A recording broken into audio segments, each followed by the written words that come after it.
यहाँ पे राधा रानी ने मांग भरी थी।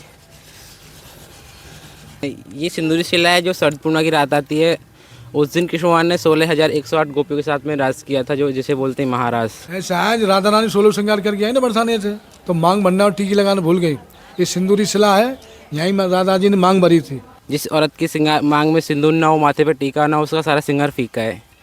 जय श्री कृष्णा दोस्तों, आप सभी का फिर से स्वागत है मेरे एक और नए वीडियो में। आज मैं आपको इस वीडियो के माध्यम से एक सिंदूरी शिला दिखाऊंगा जो कि श्री कृष्ण भगवान ने राधा जी की मांग भरी थी इस पर्वत पर। क्योंकि राधा जी जब आई थी तो सिंदूर लाना भूल गई, तो श्री कृष्ण भगवान ने अपने ही हाथ से यहाँ पे एक पत्थर को सिंदूर शिला में बनाया और राधा जी की मांग भरी। यहाँ पे वो शिला आज ही मौजूद है और हम मौजूद हैं अब गोवर्धन पर्वत पे। और यहाँ के महाराज जियों द्वारा यहाँ की जो सिंदूरी शिला है और यहाँ की जो जानकारी है वो आपको इस वीडियो के माध्यम से देने वाले हैं। तो आओ दोस्तों, हम आपको अब महाराज जी से मिलाते हैं। अगर आपने हमारे चैनल को सब्सक्राइब नहीं किया है तो सब्सक्राइब कर लें, वीडियो को लाइक करें। आओ दोस्तों, हम आपको महाराज जी से मिलाते हैं, फिर उसके बाद आपको वो सिंदूरी शिला दिखाएंगे। आओ दोस्तों।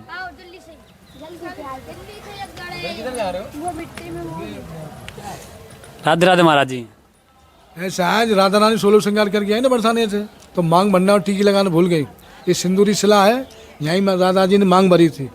तो महाराज जी जो राधा रानी की वहाँ मांग भरी थी वो दर्शन वो हमको करा दोगे, हमारे दर्शक जो वीडियो देख रहे हैं उनको वो दर्शन करा दोगे चल के? अभी जा चल के साथ में आओ, दिखाओ दोस्तों। अब हम महाराज जी के साथ में जा रहे हैं। वो सिंदूर शिला आपके इस वीडियो के माध्यम से वो दिव्य दर्शन हम आपको कराएंगे। दोस्तों, हमारे इस गोवर्धन पर्वत पे श्री कृष्ण भगवान ने अनेक लीलाएं की हैं जो कि हम अपने इस चैनल के माध्यम से आपको दर्शन कराते रहते हैं। और ये जो दिव्य दर्शन आप कर रहे हैं ये खुद में एक अलौकिक हैं। इससे पहले हमने आपको दोस्तों एक राधा रानी की जो फिसलनी शिला थी उसके दर्शन कराए थे और साक्षात श्री कृष्ण भगवान के जो हाथ के उंगलियों के निशान थे उसके दर्शन कराए थे। तो भैया जी, हम आपको सिंदूर शिला दिखा रहे हैं। ये रही सिंदूरी शिला, यहाँ पे राधा रानी ने मांग भरी थी। दोस्तों, अब ये सिंदूर शिला है, हम सिंदूर शिला पे मौजूद हैं। अब हमको यहाँ पे भैया जी सिंदूर शिला द्वारा बता रहे हैं कैसे कैसे ये सिंदूर शिला यहाँ पे बनी। राधे राधे भैया जी। राधे राधे। ये सिंदूरी शिला है जो शरद पूर्णिमा की रात आती है। उस दिन कृष्ण भगवान ने 16,108 गोपियों के साथ में राज किया था, जो जिसे बोलते हैं महाराज। वो यहाँ से 3 किलोमीटर आगे चंद्रसरोवर गाँव है, यहाँ सूरदास जी की बैठक जी है। वहाँ पे जाके था तो राधा रानी ने आई 16 श्रृंगार करके। उन्होंने पूछा मेरे श्रृंगार में कोई कमी तो नहीं। जिस औरत की श्रृंगार मांग में सिंदूर ना हो, माथे पे टीका ना हो, उसका सारा श्रृंगार फीका है। तो उन्होंने कहा कि मैं बरसाने जाऊँगी तो रात का समय निकल जाएगा। ठाकुर जी ने कहा गिरिराज जी के ऊपर जाओ और जिस शिला में कृष्ण कृष्ण कह के उंगली घिसोगे उसमें सिंदूर निकलेगा। तो जब आई थी तो उनकी मांग नहीं भरी थी। ठाकुर जी ने कहा कि गोवर्धन पर्वत पर जाओ, जिस शिला पे तुम कृष्ण कृष्ण कह के उंगली रगड़ोगी उस शिला में से सिंदूर निकलेगा।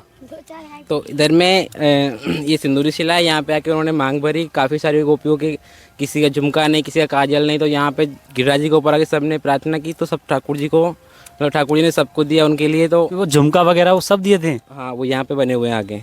झुमका वगैरह सब भी आज भी मौजूद हैं। आज भी है। काजल शिला गुप्त हो गई है।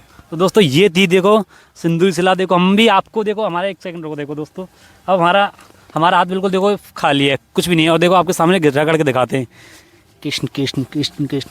देखो दोस्तों, ये है सिंदूर जो कि राधा रानी ने अपनी मांग में भरा था। और ये यहाँ के काफ़ी दिव्य और अलौकिक दर्शन हैं जो हम आपको इस चैनल के माध्यम से करा रहे हैं। और अब हम आपको थोड़ी सी रज डालोगे तो और निकलेगी। रज डालने से और खिलेगी। ये ब्रज की ताकत है। ये बाजारों में खुलवाना सिंदूर नहीं है, ओरिजिनल है। और दोस्तों, केवल इसी पर्वत पे इसी शिला पे ये है। हम आपको ये कहो कि क्या कहते हैं अलग से लेके आयो। पूरा देखो, ये पूरा शिला एक पूरे पे नहीं निकलेगा। केवल यही शिला है जो श्री कृष्ण भगवान ने अपनी उंगली खुद स्वयं, राधा जी ने अपनी उंगली खुद स्वयं ऐसे रगड़ी थी। वो आप दिव्य दर्शन आप हमारे चैनल के माध्यम से करें। अब हम आपको झुमका वगैरह जो थे, जो श्रृंगार में कमियाँ थी, गोपियों के श्रृंगार में जो कमियां थीं वो कमियां यहाँ से ठाकुर जी ने पूरी की। और वो कमियां के जो निशान हैं, जैसे कि झुमका है, सिंदूर शिला और काजल वक्का क्या था, काजल शिला गुप्त हो चुकी है यहाँ पे। और वो भी दिव्य दर्शन है, वो हम आपको कराते हैं। 5 उंगलियाँ। आओ दोस्तों, ठाकुर जी की 5 उंगलियाँ दिखाते हैं हम आपको। माइक में बोलना। ये पूरा फिंगर बना हुआ ठाकुर जी का, अपना हाथ लाकर देखो यहाँ पे दोस्तों। ये देखो, गौर से देखो, नज़दीक से, 1 1 2 3 पूरा फिंगर ऐसे करके उंगलियों के निशान बने हुए हैं।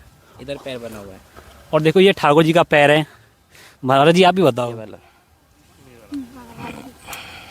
ये पैर है, देखो ये एड़ी हो गई, ये पंजा हो गया, ये किन्नी उंगली हो गई, ये अंगूठा हो गया श्री कृष्ण भगवान का। यहाँ पे गाय दूध छोड़ने के लिए आती थी, ऊपर ये टेकरी दिख रही है जो गाय दूध खुद चढ़ाने के लिए आती थी, छोड़ने के लिए ऑटोमेटिकली ठाकुर जी को दूध पिलाती थी यहाँ पे। वहाँ पर ऊपर आकर के। तो जो दिव्य दर्शन है वो आप हमको करा सकते हैं। चलो अब दोस्तों हम आपको वो दर्शन करा रहे हैं जो कि ठाकुर जी को गौ माँ अपना दूध चढ़ाने के लिए आती थी। ये क्या है? ईयर स्ट्रिंग ठाकुर जी राधा रानी के, राधा रानी की क्या? जो भी मतलब झुमका वगैरह, बाकी वगैरह रह गए थे ना जिन गोपियों की श्रृंगार, ये ईयर स्ट्रिंग बने हुए हैं, कानों के कुंडल। ये कानों के कुंडल हैं जो कमी रह गई थी, यहाँ से पूर्ति की थी। नेकलेस बना हुआ है। नेकलेस, हम्म। ये जो हार है, ये हार हो गया। हाँ दोस्तों और आगे चल रहे हैं हम। श्री कृष्ण गोविंद हरे मुरारी, हे नाथ नारायण वासुदेवा। दोस्तों अब जो दर्शन कर रहे हैं कराने जा रहे हैं हम आपको, यहाँ पे श्री कृष्ण की जो गैया थी वो ठाकुर जी को अपना दूध चढ़ाने के लिए आया करती थी।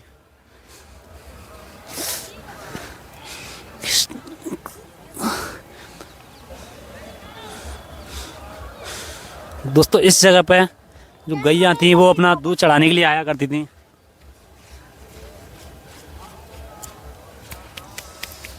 इधर ही घर दिख रहा है येलो वाला सामने बड़ा वाला, जिस पर ब्लू ध्वजा लगी हुई है। यहाँ पे थी एक लड़की थी, इसका नाम था नरो, जो सद्दू पांडे जी की लड़की थी। उसकी बाल रूप में शादी हो गई, वो बाल से विधवा हो गई, तो वो अपने मायके में आके रहने लगी। यहाँ पे उसके काफ़ी सारी गाय थी, उनमें से एक गाय थी सुरभि गाय। हाँ, कृष्ण की प्रिय थी, जो कि वो ठाकुर जी को हर रोज़ ऑटोमेटिकली यहाँ पे दूध छोड़ने के लिए आती थी। और ये रूप था जो श्रीनाथ जी बने थे। ये मंदिर में ठाकुर जी बैठे हैं ना, वो श्रीनाथ जी हैं। ये जो आपने बताई है ये कहानी कितनी पुरानी होगी? ये काफ़ी टाइम पुरानी है, करीब 600-700 वर्ष पहले की। तो उनकी गाय थी सूरबी गाय, जो कि ठाकुर जी के काफ़ी प्रिय थी। वो सूरबी गाय वो यहाँ पे दूध छोड़ने के लिए सुना आया करती थी। कोई ऐसा नहीं कि कोई ला करके चढ़ा के जाता था, खुद छोड़ने के लिए आया करती थी वो। जो 5000 साल पहले गोवर्धन पूजा हुई थी ना, जो इंद्र को छोड़ी गोवर्धन की पूजा की, ये काफ़ी ऊंचा था। गिरिराज 16 योजन थी इसकी, 192 किलोमीटर की ऊंचाई थी। तो उन्होंने कहा कि इंद्रदेव हमको क्या देते हैं, उनकी पूजा करने पे खाली पानी देते हैं हमारे लिए, और जिसकी पूजा करनी चाहिए जो हमको सब कुछ दे, हमारी गाय को चारा फल फ्रूट हमको छाया देता है, तो गोवर्धन की पूजा करनी चाहिए। तो ठाकुर जी ने गोवर्धन को पूजवाया, जिससे एक रूप गिरिराज जी के अंदर कर दिया था, जिसके बने थे श्रीनाथ जी। वो कि तो एक रूप से पूज रहे थे ठाकुर जी, दूसरे से रहे पूजवाए। तो इंद्रदेव को गुस्सा आया, क्रोध में उन्होंने बारिश की 7 दिन 7 रात। उसके बाद में ठाकुर जी का जो दूसरा स्वरूप था वो गिरिराज जी के अंदर शर्मा गया। फिर वो 5000 साल बाद निकला, उसके बाद में बने थे श्रीनाथ जी, जो कि यहाँ पे रहते थे वो। तो यहाँ पे गाय का दूध पीते ऑटोमेटिकली। तो इस घर से वो लड़की ने पूछा कि मेरी गाय का दूध कौन पीता है। उन्होंने कहा जो भी मेरी गाय का दूध पता लगाएगा कौन पीता है, मैं उसको 1 कटोरा मक्खन दूंगी। तो एक ग्वारिया ने पूरा पीछा किया, शाम को आके ऑटोमेटिकली गाय दूध छोड़ती थी। उसने आवाज़ लगाई, आ न रहो, देख तेरी गाय का दूध कौन पी रहा है। यहाँ पे आके उसने गिरिराज जी को हटाया, तो अंदर से आवाज़ आई देव दमन। उन्होंने कहा देव दमन कौन है, मैं मुखारबिंद का दर्शन करना चाहती हूँ। तो ठाकुर जी ने, ये एक हाथ ऐसे होता है श्रीनाथ जी का, जो मंदिर में देखा होगा आपने। तो उन्होंने कहा नहीं मुझे अपने मुखारबिंद का दर्शन दो तो मैं मानूंगी। तो फिर ठाकुर जी ने कहा किसी को बोलना मत, मैं मुखारबिंद का दर्शन दूंगा। ठाकुर जी ने मुखारबिंद का दर्शन दिया और कहा कि तेरी गाय डबल दूध देगी, लेकिन मेरे लिए दूध दही हर रोज़ लेकर आना यहाँ पे। तो ठाकुर जी वो गाय 4 गायों के बराबर दूध देती थी। उसके बाद में वो हर रोज़ यहाँ पे ठाकुर जी के लिए दूध पिलाती थी। उसके बाद में कभी वो लेट हो जाती तो ठाकुर जी आवाज़ लगाते, आ न रो दूध ला। तो ये गाँव का नाम पड़ गया अन्योर। तो उसके बाद में फिर यहाँ पे उसने 45 ईयर्स तक सेवा की ठाकुर जी की, बाल रूप प्रतिभाव में, जो कि एक माँ की ममता की तरह सेवा करते हैं। तो उसके बाद में अम्बाला देश में वो एक राजा जिनका नाम था पूरनमल छेत्री। तो ठाकुर जी ने उनको आज्ञा दी, उनके पास संतान नहीं थी। ठाकुर जी ने कहा तो मेरा गिरिराज जी के ऊपर मंदिर बनवाओगे तो मैं तुमको संतान दूंगा। तो यहाँ पे आके वो मंदिर बनवाने लगी, तो उनकी सारी धन दौलत मंदिर के नींव में खर्च हो गई। उसके बाद में वो गुजरात गई कमाने के लिए, 20 साल में मंदिर का निर्माण कराया। फिर महाप्रभु जी हुए, 11 वर्ष की अवस्था में वो भारत की परिक्रमा के लिए निकल पड़े। उसके बाद में ब्रज में आए और उनको ठाकुर जी ने कहा कि मेरा प्रागट का समय हो गया है, तो मेरा प्रागट करवाओ ये गाँव में। प्रागट इस तरह यहाँ से ठाकुर जी प्रकट हुए। तो गोद में बिठा के ठाकुर जी को मंदिर में बिठाया। मंदिर में बिठाने के बाद 150 साल तक ठाकुर जी यहाँ पे रहे। तो राजस्थान में एक लड़की हुई थी अजब कुमारी, जो कि मीरा की भांति ठाकुर जी को पतिभाव में सेवा करती थी। उन्होंने कहा कि लड़की बड़ी हो गई, लड़का ढूंढना स्टार्ट कर दो। तो वो लड़की इतनी पागल थी ठाकुर जी के लिए कि मीरा तो सब कुछ छोड़ के वृंदावन आके रहने लगी छोटी सी कुटिया में। तो उसके पापा ने कहा लड़की बड़ी हो गई, इसके लिए लड़का ढूंढना स्टार्ट कर दो। उन्होंने कहा नहीं मेरी शादी तो हो गई, किससे हुई? गिरिराज गोवर्धन नाथ से हुई। उन्होंने कहा कौन गिरिराज गोवर्धन नाथ से? किस ग्वारा से शादी कर ली, ये देश को कलंक लगाएगी। तो उसको कलंक नहीं कह के वहाँ से निकाल दिया। वहाँ से निकालने के बाद वो यहाँ पे आके रहने लगी। राजस्थान से ठाकुर जी की सेवा मिली, उसको चंदन की सेवा करती, ठाकुर जी को चौपट खिलाती। 35 साल तक उसने निस्वार्थ भाव से सेवा की। पति रूप में ठाकुर जी प्रसन्न हुए। ठाकुर जी ने कहा जो चाहिए तू मांग ले, मैं प्रसन्न हूँ। ठाकुर जी से कहा मुझे तुम्हारे चरणों की सेवा ही अच्छी है। तो ठाकुर जी ने कहा नहीं नहीं, मेरे यहाँ पे लोग दर पे आते हैं तो कुछ ना कुछ मन्नत लेकर आते हैं, किसी को संतान चाहिए, किसी को धन दौलत चाहिए, तो तू भी जो चाहिए वो मांग ले। तो ठाकुर जी से 3 बार जल भरवा के वचन लिया। उन्होंने कहा मुझे जो चाहिए वो देना पड़ेगा। ठाकुर जी ने कहा ठीक है। तो ठाकुर जी से कहा जो मेरे सर पे कलंक लगा हुआ है उसको हटाओ तुम। तो फिर ठाकुर जी ने कहा ठीक, वचन दिया तो जाना पड़ेगा। तो यहाँ से निकलने के लिए तैयार हुए। ठाकुर जी को पूरा मंदिर ब्रजवासियों ने घेर लिया। ठाकुर जी तीनों लोगों में सबसे जीत सकता है, लेकिन ब्रजवासियों से जीतना असंभव है। तो उसके बाद में फिर ठाकुर जी यहाँ से गए, विश्वकर्मा को बुलाए। विश्वकर्मा के द्वारा ठाकुर जी ने मंदिर के अंदर से गुफा बनवाई। ठाकुर जी ने कहा दिन में रहूँगा तेरे घर, रात को अपने घर सोने के लिए आऊँगा।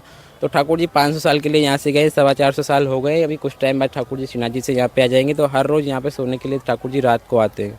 ये था गिरिराज जी का पूरा महत्व।